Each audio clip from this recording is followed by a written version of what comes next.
So we're all geared up for tour. We're all stoked. The first show is here. We get to the venue and we notice that the In This Moment bus isn't there. And we're like, what's going on? Turns out Maria's bus got hit on the way to the first show. Couldn't believe it. Thank God she's okay. Everybody was all right. You know, unfortunately we had to cancel the show, but you know, safety's number one and we're just glad that everybody's okay. The ITM tour is definitely different because of the group situation. Typically in the past when we've done tours, we've had, you know, the one group and we'd go out for the whole time. A lot of new things and new challenges and new experiences with that tour in general. They're evacuating because apparently during our fire tech today, they didn't realize that we were doing fire when we fire tech today. I'm a little bamboozled at the moment. This has never happened before. No. So apparently we need to go to the buses. Alrighty. Cherry Bombs.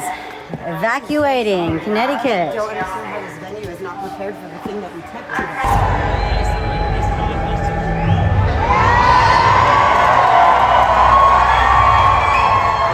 today. So with the CMFT tour, we did go through Denver, but we didn't perform there. We did go to Red Rocks and we're looking at this amphitheater. There's a sound check going on for a band that was performing that day. And we all looked at each other and we're like, this is the goal. This is where we want to be. Like, give it a year. We're going to perform here. It's going to be amazing.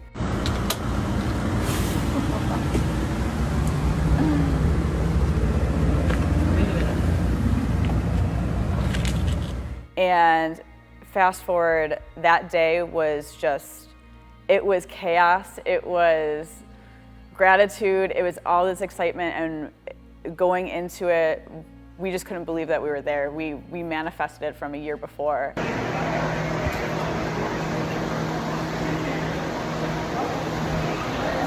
Performing at Red Rocks was a complete dream. It was an honor. I never in my life thought I would ever perform there. Kim and I decided to fly out to Colorado to go to Red Rocks. It was on our bucket list to come see a show, and why not come see the Cherry Bombs. Getting into that venue is insane. Getting into that, we were hauling ass for our lives in very high elevation. I thought I was gonna die on the way into the concert. Okay, so the Red Rock show was really intense because it was the 10-year anniversary of Blood. So like the stress was high, and with the Silks, it was during the daytime, and I do remember that the sun was right on us, so that was a thing in itself. But the show was so cool. There were so many people there and the girls did amazing. I mean, it's just a big deal. Red Rocks is sick, you know? It was so amazing to have all of us out there, have all of these people just like up all of these rows.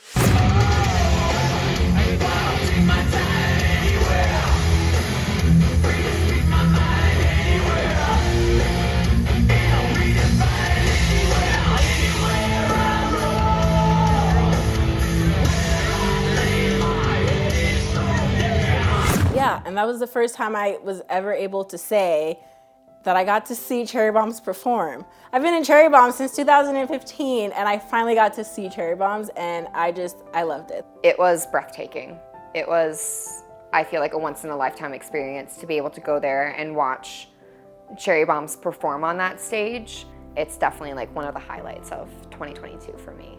We're just in awe. It was just beautiful, and getting to see all the other bands there perform was really, really amazing. I know that was a first for a lot of others, and it was really exciting to share that energy with them. Yeah, that was definitely one to cross off the bucket list.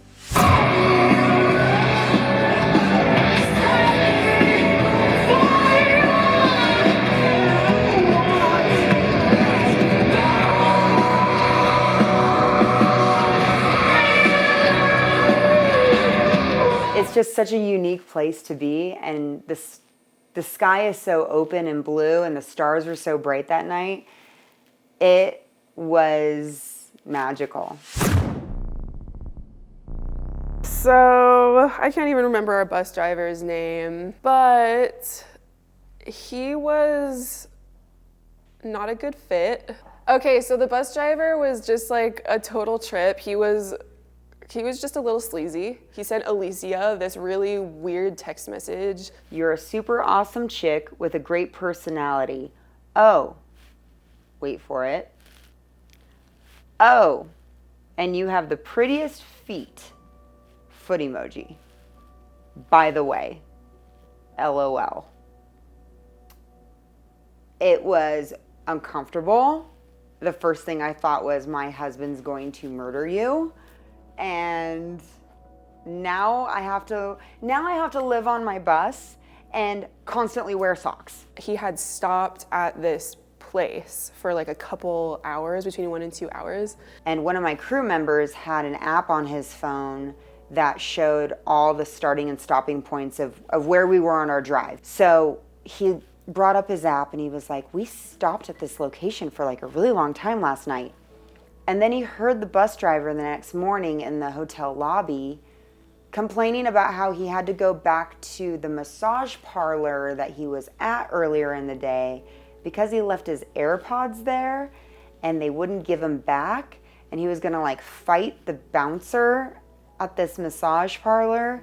And that's what took so long. And so that's what made us late to the next venue. And I heard this, and by this point, I was pretty done with him.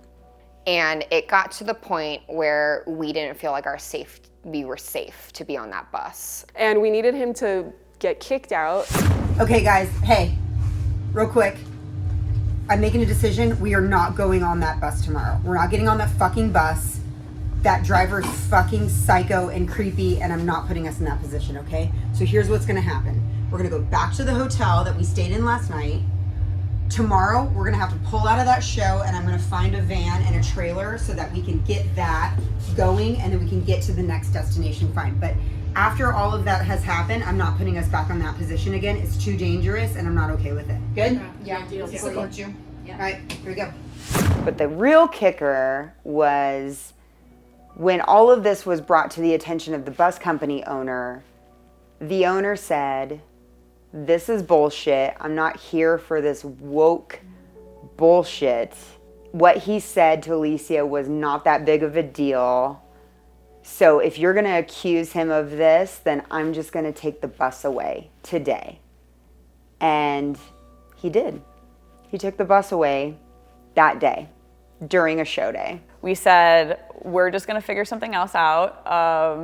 But then ITM, Sleep Token, and Nothing More's buses all decided, we're like, okay, well, we'll take some of you guys in just to get us to the next venue, which, you know, thank goodness for them. And we all kind of spread out and went to different buses. We made it to the next venue. Then we had to figure out what we're gonna do from there. So that's how we got there. And then once we got to Louder in Life, then I was like, okay, we're here for a couple of days. I can kind of reassess everything and get us back to, you know, some sort of stability in as far as our transportation needs go.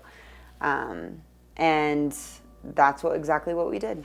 Big fans are packing the fairgrounds for a second straight week. Louder Than Life kicked off today. Our Addie Miners is live there and tells us things are definitely loud. Hey, Addie. Hey guys, yeah, you're right. It is definitely loud out here, and it's also jam-packed. Officials are saying they're expecting over 160,000 people to attend the concerts over the weekend. As exhausted as we were from all the drama with the bus situation, we got to Louder Than Life. I think I had like 2 brain cells operating that day because I had to go straight into press all morning, and from the drama the night before and the no sleep, I was trying to answer these questions as best as I can. And I think if you look back at some of my interviews from that day, you could hear it in my voice. My voice was like super hoarse and I was just like, Louder Than Life was sick. So Louder Than Life was insane because we were running on fumes at that point. And so at some point of just being exhausted on tour, you just kind of accept your fate and you do what has to get done. We ended up having like one of the best shows. It was fast paced, like 5 minutes before, I think we were like, oh, this is the set list, okay. Oh, there's no space in front of like the stairs, great, we'll work with that. So everything was just like kind of on a whim, everything was really exciting. And then the last day performing as Cherry Bombs, We were exhausted. We had been doing, barely any of us slept, I think, that day. So we were running on fumes. We had our pre-production, and then performing, we just knew we had to send it. It was amazing though. There was so many people, and the energy was so high, and I think that we were just in it, and we really needed that win at that point because we were exhausted. I was crying like tears of joy, just looking out at the end of the show and seeing the audience that stopped and came to see us. And that was one of the best shows I've had of Cherry Bombs. Hands down, the best show I've ever had. This is screenshot that, like that's the shot in my mind. Like I forever remember.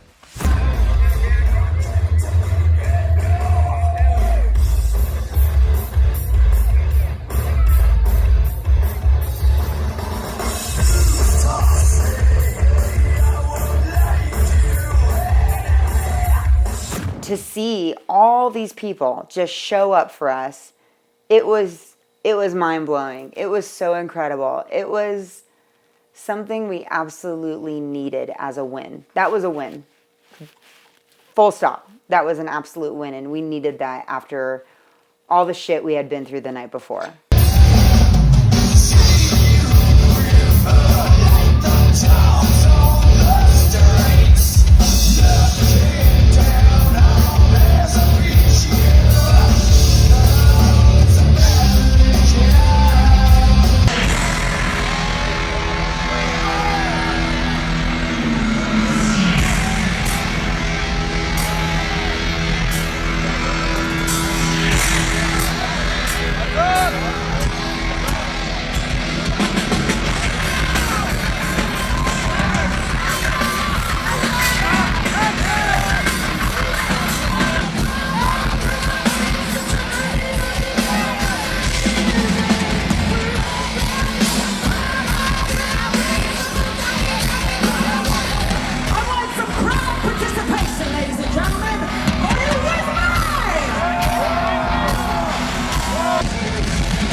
We got a minivan. We got a sweet little Toyota Sienna.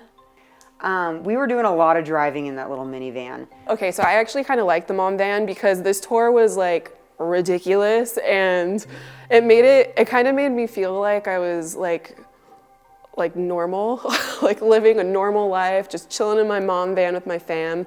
Van life was interesting. If there was like a nail in this thing, I mean, we could just go get it patched up. I think the hardest part about van life was spending the day awake but not really being able to do anything. Because usually on the bus it was fine to do the long travel because you could sleep or at least lay down. And then with van life we would sleep at the hotel, but then we'd have to wake up, get into the van, and then travel for hours. It's kind of hard to rest in a van. We're not getting the bus until Seattle, I don't think, or Spokane. That's tomorrow? Yeah. Yeah. Okay. Well, I don't believe you. The bus will be here when it's here. yeah. I'm Because I remembered eavesdropping on No it more being day. today, and I was like, yeah, no, there's no way. I don't believe it. Every day. A little part of me dies inside. There was just no structure for that. I feel like that van really messed up our sleep, our time to hang out with the bands, time to hang out with our crew, like everyone. Like it was kind of just mad. It was like a wake up and just get the jobs you need to get done, so that you have some kind of sanity and stability for the tour. You're not really winning in the sleep department at all. You're absolutely sleep deprived when you're doing a tour with a van. Okay, Kim, it is 6:55 in the morning. And Somewhere in Montana. somewhere in Montana. And we are, of course, gonna hit the road. We've got another 5.5 hour drive to the next destination in our minivan. Toyota Sienna for Toyota the win. Sienna. Man, this is killing us. Like, getting up really early and then driving 5.5, 6 hours to the next spot and then having to perform, you know, because you're sitting all day. And then we have to do it again. Like, we spend the night in a hotel and then we get up early and have to do it again. Or I'm going to see if we can make some headway tonight, like after the show, and then break it up a little bit. We've been doing this for like a week. A week now? Maybe over a week. Yeah. At least a full 7 hunkin' days. Yeah. I don't know if we're going to get a bus because there's a bus shortage everywhere. So we have a month left of tour. Cool. And so vans are tough, man. But alas, you know, shit happens and you pivot and adjust and you deal with it. And that's exactly what we did.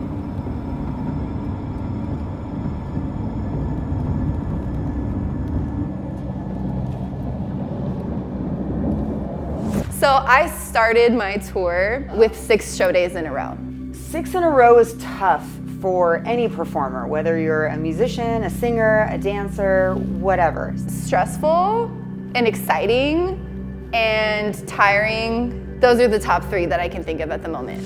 3 a.m. Bobby call, guys, in master tour. Okay.